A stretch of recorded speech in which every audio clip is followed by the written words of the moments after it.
독일의 철학자 하이데가는 그에 저어서 존재와 시간에서 인간은 근본적으로 염려하고 근심하는 불안한 존재라 이렇게 말했습니다.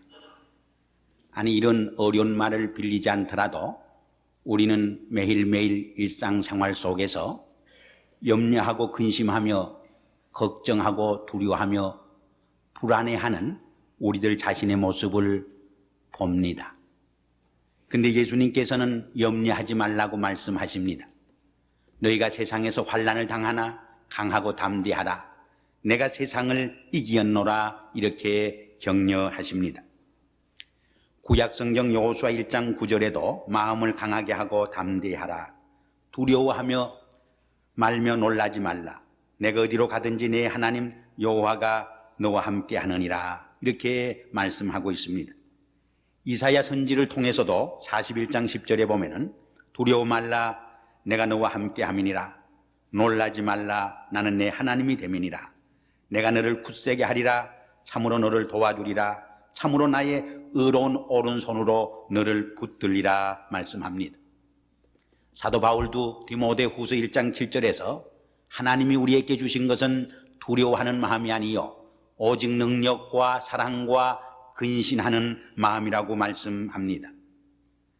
어떤 이가 신구약 성경을 쭉 읽어보니까 염려하지 말라, 근심하지 말라, 두려워하지 말라 하는 말씀이 365번 기록되어 있다고 말을 했습니다.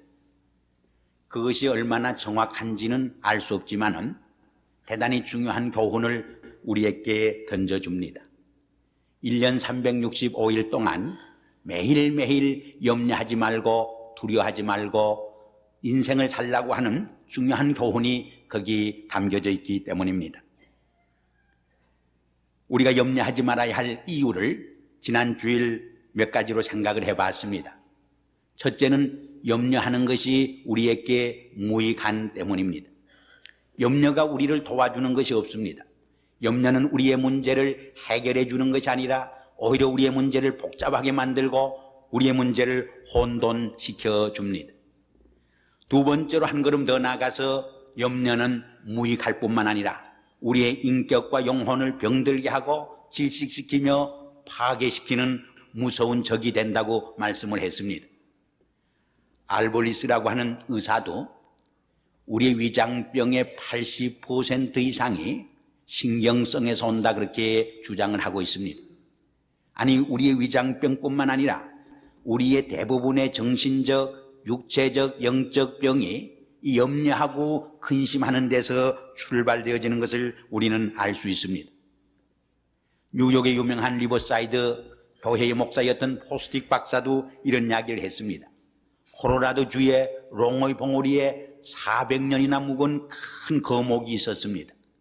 그 나무는 콜럼버스가 미국 대륙을 발견할 적에 적은 묘목으로 심겨졌습니다. 그 위에 청교도들이 프리마스에 상륙했을 때는 제법 큰 나무로 성장했습니다. 지난 400년 동안 14번의 벼락을 맞고 여러 가지 광풍과 눈보라 속에서도 꿋꿋이 넘어지지 아니하고 서 있을 수 있었습니다. 근데 얼마 전에 그 나무 뿌리로부터 그 벌거지 몇 마리가 깔아먹기 시작을 해서 그만 그 나무를 넘어뜨리게 했다고 하는 것입니다. 마치 염려는 우리의 인간에게 있어서 딱벌거지 같은 이런 벌레거지 같은 존재라고 하는 것입니다. 우리가 광풍과 시련과 환난에서도 꿋꿋이 서 있을 수 있었지만 염려가 우리의 인격을 스며들 적에 우리의 심령을 스며들게 될 적에 우리는 힘없이 맥없이 쓰러지고 넘어지게 된다고 주장을 했습니다. 경찰이 죄수들을 신문할 적에 머리 위에다가 물통을 달아놓고 물방울을 한 방울 한 방울 떨어뜨린다고 합니다. 처음에는 그것이 대수롭지 않은 것이지만은 계속 물방울이 떨어지는 순간 그 물방울이 마치 쇠망치로 머리를 때리는 것 이상으로 큰 충격을 주고 타격을 주어서 정신을 잃게 되고 미치게 된다는 것입니다. 우리의 염려라고 하는 것은 처음에는 보잘것없는 존재 같지만은 마지막에 가서는 우리의 인격과 영혼을 질식시키고 파멸시키는 무서운 적이 된다고 하는 사실인 것입니다. 우리가 염려에 빠져들게 될 적에 삶이 마비를 일으키게 됩니다. 완전히 기능 마비를 불러일으키게 됩니다. 그래서 우리는 삶의 용기도 상실하게 되고 삶의 지혜도 잃어버리게 되고 또한 모든 사물을 건전하게 판단할 수 있는 지식도 마비되는 것입니다. 저쪽 끝에 새 가능성의 창문이 열려있는 것을 바라보지 못하게 합니다. 우리의 눈을 멀게 하는 것입니다. 항상 불가능성에 사로잡히게 하고 언제나 부정적인 사고에 붙들려서 우리의 삶을 파괴시키는 모습을 우리는 볼 수 있습니다. 세 번째로 염려는 믿음이 없는 이방 사람들이 하는 것이기 때문에 우리는 염려하지 말아야 한다고 말씀을 했습니다. 신앙과 염려는 반비례한다고 했습니다. 신앙이 있으면 있을수록 염려를 이기고 극복할 수 있습니다. 신앙이 옅으면 옅을수록 우리는 염려의 포로가 되고 염려의 종이 될 수밖에 없는 것입니다. 그러므로 우리 믿는 성도들은 모든 세상의 염려와 근심과 걱정거리를 주님께 맡기고 주님께서 주시는 평안한 마음을 지니고 인생을 살아갈 수 있어야 한다고 하는 것입니다. 그렇다고 해서 이 말이 사람들이 해야 할 계획이나 책임을 등한시하고 무책임하게 인생을 살아가야 한다고 하는 말은 아닙니다. 오히려 더 성실하게 책임있게 살아가야 할 것을 의미하는 것입니다. 얼마 전에 자동차에 초신자 한 분을 태우고 드라이브를 했습니다. 이 목사들은 늘 시간에 쫓기다 보니까 운전을 좀 빨리 하는 습성들이 있습니다. 운전을 조금 빨리 했더니 좀 불안한 생각이 들었던지, 그렇지만 목사님은 하나님이 같이 하시는 거니까 괜찮겠지요 그러더라고요. 그래서 제가 그분에게 그런 말을 했습니다. 아무리 믿는 성도라도 목사나 장로라도 하나님의 법과 세상의 법을 잘 지킬 적에 하나님이 더 함께 하시고 축복하는 것이지 하나님의 법이나 세상의 법을 지키지 않을 적에 사고가 나는 법이라 이런 말을 설명한 일이 있습니다. 그래서 미국 사람들이 만든 조크 중에도 이런 이야기가 있습니다. 45마일로 운전을 할 때는 나의 갈 길 다가도록 예수 인도하시니 찬송을 부르게 될 것이고 55마일로 달릴 때는 주와 같이 길 가는 것 즐거운 일이 아닌가 찬송 부르게 될 것이고 65마일로 달릴 때는 내 주를 가까이 하려 함은 찬송을 부르게 될 것이고 75마일로 달릴 때는 귀하신 주여 날 붙드사 주께로 날마다 더 가까이 85마일로 달릴 때는 이 세상은 내 집 아닐세 95마일로 달릴 때는 고생과 수고 다 지나간 후 광명한 천국에 편이실 때 찬송을 부르게 되리라고 했습니다. 무슨 말입니까? 아무리 하나님이 함께 하지만은 우리 믿는 성도들도 우리의 책임과 사명을 다할 때 하나님이 축복하시고 지켜주신다고 하는 말입니다. 그러므로 예수님께서도 내일 일은 내일 염려할 것이요 한날의 괴로움은 그날의 족하니라. 하루하루를 성실히 충만하게 인생을 살아야 할 것을 우리에게 가르쳐 주시는 것입니다. 그런데 오늘 본문 말씀을 읽어보면은 우리가 염려를 이기고 염려를 극복하고 염려를 해결하기 위해서 보다 적극적이고 구체적인 비결을 우리에게 설명을 해주고 있습니다. 그것이 무엇입니까? 6절 이하에 보면은 이렇게 말씀합니다. 아무것도 염려하지 말고 오직 모든 일에 기도와 간구로 너희 구할 것을 감사함으로 하나님께 아뢰라. 그리하면 모든 지각에 뛰어난 하나님의 평강이 그리스도 예수 안에서 너희 마음과 생각을 지키시리라. 우리가 염려를 내몰고 근심을 이기고 염려와 근심에서 해방되는 비결이 무엇이냐? 우리의 마음과 생각을 염려로 사로잡히게 하는 것이 아니라 모든 지각에 뛰어난 하나님의 평강으로 우리의 마음과 생각을 지키게 하는 비결이라고 말씀을 해주고 있습니다. 결국 우리의 마음은 세상의 염려와 근심이 지배하게 될 것이냐 하나님의 평강이 지배할 것이냐 그 둘 중에 하나뿐인 것입니다. 하나님의 평강으로 우리의 마음을 채우지 못하게 될 적에 세상의 근심과 염려로 우리의 마음은 사로잡힐 수밖에 없는 것입니다. 우리의 마음과 생각을 무엇으로 채우고 무엇으로 지키느냐가 가장 중요한 열쇠가 되어지는 것입니다. 왜냐하면 우리의 삶은 우리의 마음과 생각에 의해서 결정되어지기 때문입니다. 우리의 마음과 생각은 우리의 인격과 삶과 행동의 원천이 되고 원동력이 되어지는 때문입니다. 목사가 불교의 이야기를 해서 좀 안 어울립니다마는 우리 한국의 유명한 원효대사라고 하는 분이 있었습니다. 그분은 당나라의 진리를 탐구하기 위해서 길을 떠났습니다. 그런데 하루 저녁에 길을 잃고 몹시 방황을 하다가 어느 초막집에 들어가서 한잠 잤습니다. 밤을 새웠습니다. 그런데 자다가 너무 목이 마르고 갈증이 나서 손을 더듬거려서 바가지에 있는 물을 마셨습니다. 얼마나 꿀맛인지 시원했습니다. 그런데 밤을 자고 새벽에 깨어보니까 자기가 잔 곳은 공동묘지입니다. 그리고 어젯밤에 마신 물은 해골에 있는 물이었습니다. 그것을 깨달은 순간 어제 저녁에 그렇게 꿀처럼 달았던 물이 얼마나 구토증을 불러일으키고 쓴 물이 되었는지 모릅니다. 그는 조용히 생각했습니다.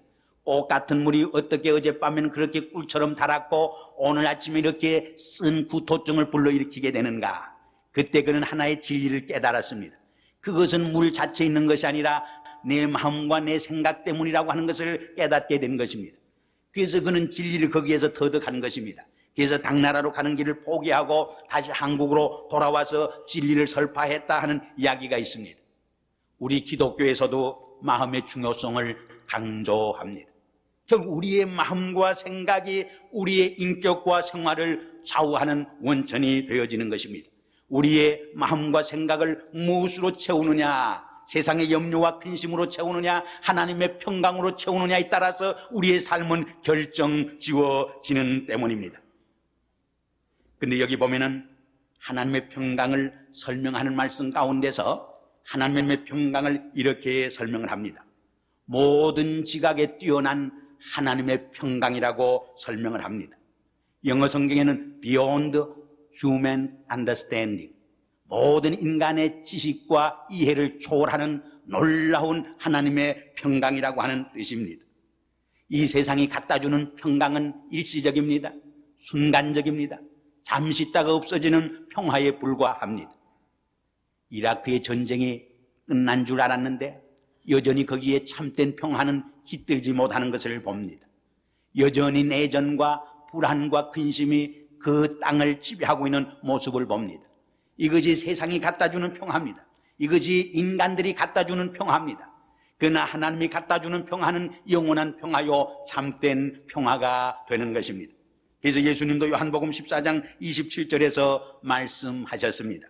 평안을 너희에게 끼치노니 곧 나의 평안을 너희에게 주노라. 내가 너희에게 주는 평안은 세상이 주는 평안과 같지 아니하느니라. 그러므로 너희는 마음의 근심도 말고 두려워도 말라고 하셨습니다. 세상이 주는 평안은 세상이 빼앗아갑니다. 그러나 세상이 주지 않은 하나님의 평안은 세상이 빼앗아갈 수 없는 평화입니다. 세상이 준 것은 세상이 좌우하지만은 세상이 주지 못한 것은 세상이 빼앗아갈 수 없기 때문입니다. 오직 하나님만이 주관하시는 참된 평안이 되는 때문인 것입니다. 그런데 이러한 모든 지각에 뛰어난 하나님의 평강으로 우리 마음을 채우기 위해서 우리가 무엇을 해야 할 것인가? 그 비결을 사도 바울은 오늘 본문에서 몇 가지로 설명해 줍니다. 첫째가 4장 4절에 기록된 말씀입니다. 주 안에서 항상 기뻐하라. 내가 다시 말하노니 기뻐하라는 말씀입니다. 잠언 17장 22절에도 마음의 즐거움은 양약이라도 심령의 근심은 뼈를 마르게 하느니라 했습니다. 여러분, 보약이 따로 있는 것이 아닙니다.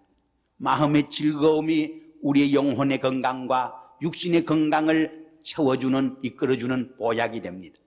늘 우리가 주 안에서 항상 기뻐하고 즐거워할 적에 영육간에 건강하게 됩니다. 혈액순환이 잘 되어서 건강하게 되는 것입니다.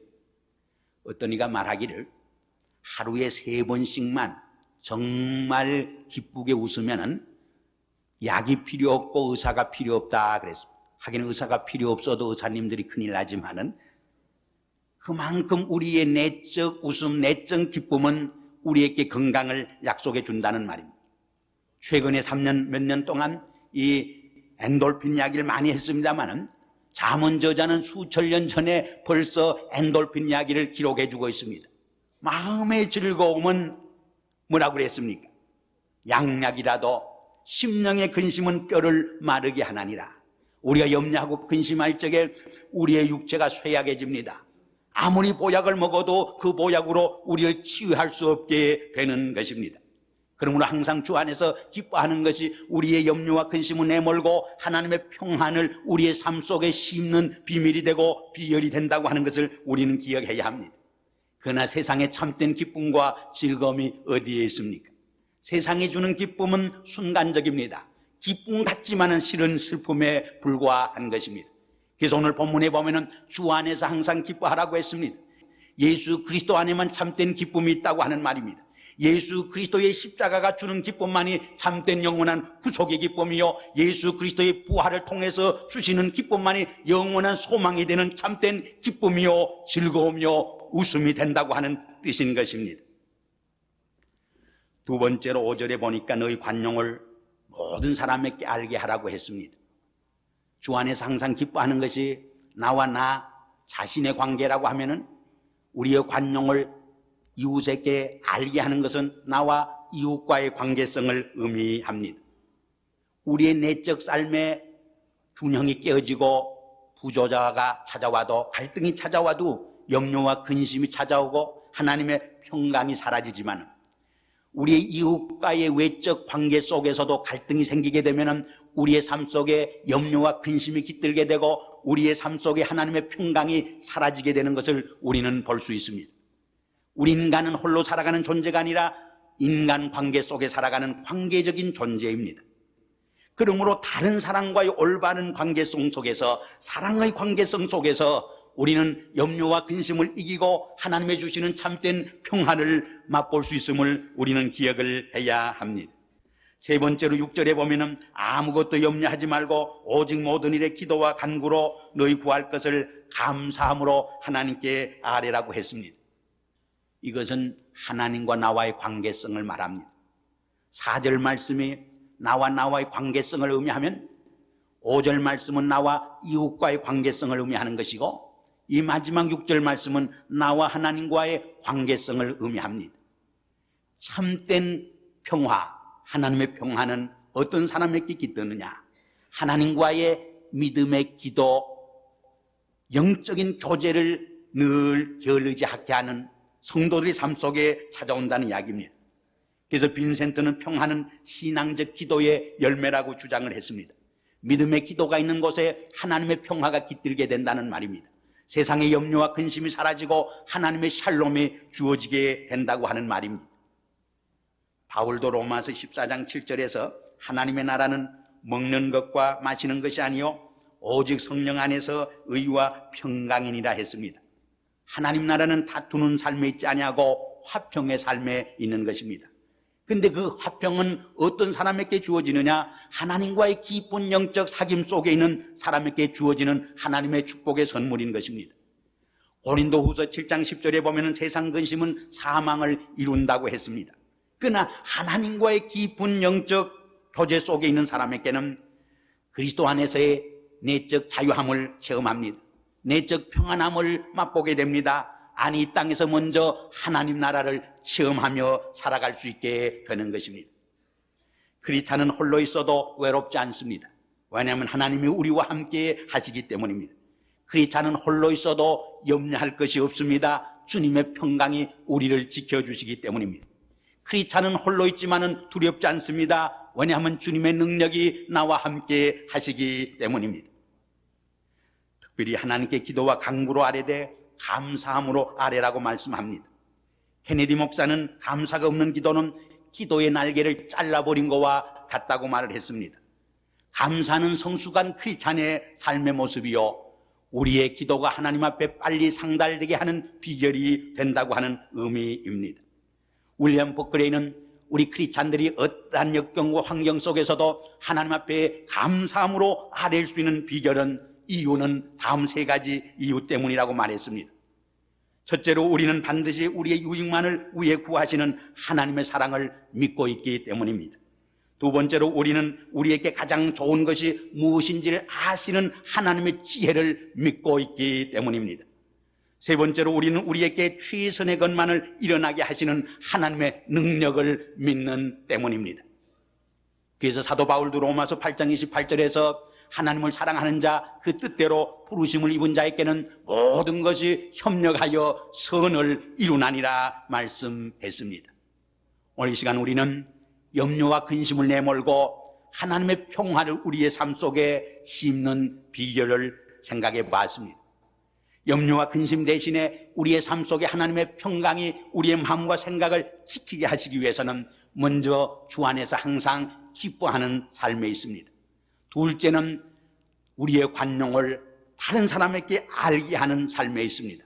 그리고 염려와 근심 대신에 하나님의 평강이 우리의 마음과 생각을 지키도록 감사함으로 하나님께 아뢰는 영적 교제의 삶 속에 있음을 여기에서 말씀하고 있습니다. 이러한 참된 하나님의 평강이 우리의 마음과 생각을 지켜주시는 은혜와 축복이 깃들기를 주의 이름으로 기원합니다.